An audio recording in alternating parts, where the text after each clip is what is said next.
Ayan mga besi, magandang umaga. Nagluluto tayo ng... Hulaan nyo kung ano lulutuin namin. Yan ang ingredients. At may kangkong. Kangkong mga besi. Sa palagay nyo, ano kayang lulutuin ni Besi Jen?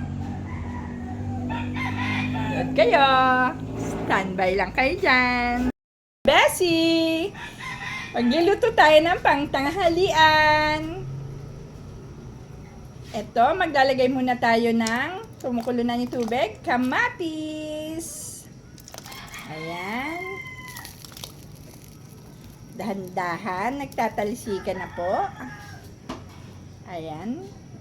Katapos ng kamatis, lagyan na natin ng kaunting baboy. Ang kaunting baboy. Ayan mga besi. Ilagay lang po natin. At lagyan po natin ng sibuyas bawang. Hintayin lang po natin kumulo, besi. Ano ba yan? Nagugutom na si besi nyo. Okay, standby lang po kayo. Kailan po natin kumulo-kulo. Mga besi, lalagyan po natin ng sibuyas at bawang. Ayan. Kumukulo-kulo na. Ang daming tubig. Parang ang daming tubig ni Besi. Kasi maglalagay tayo ng paminta. Oops, naparami yata, Besi. Ayan, kumukulo-kulo na ang ating baboy. Isunod na natin ang gulay, mga besi. Lagyan natin ng kaunting pampasarap. Ayan. Betchin. And then, kasunod natin nilagay ay ang labanos.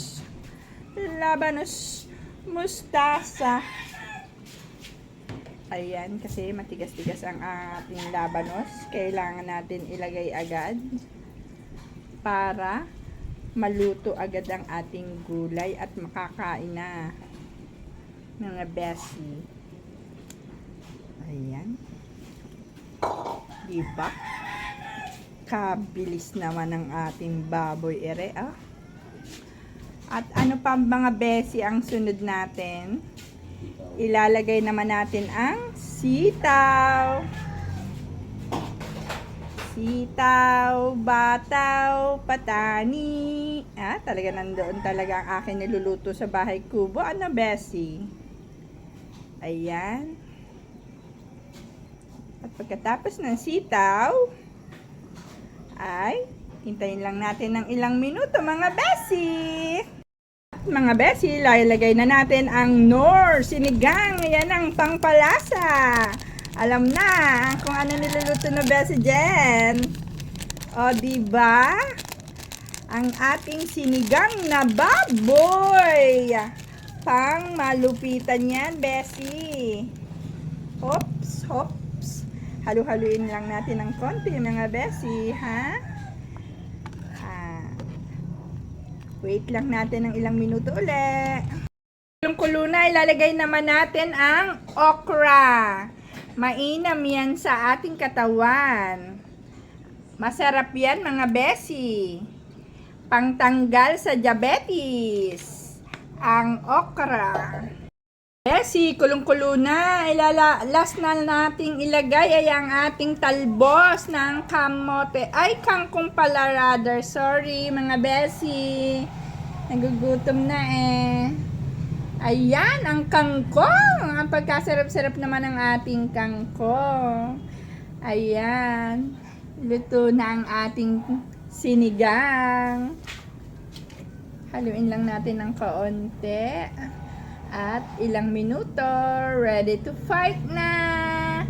Let's go! Kakain na po tayo. Ito na ang finished product natin.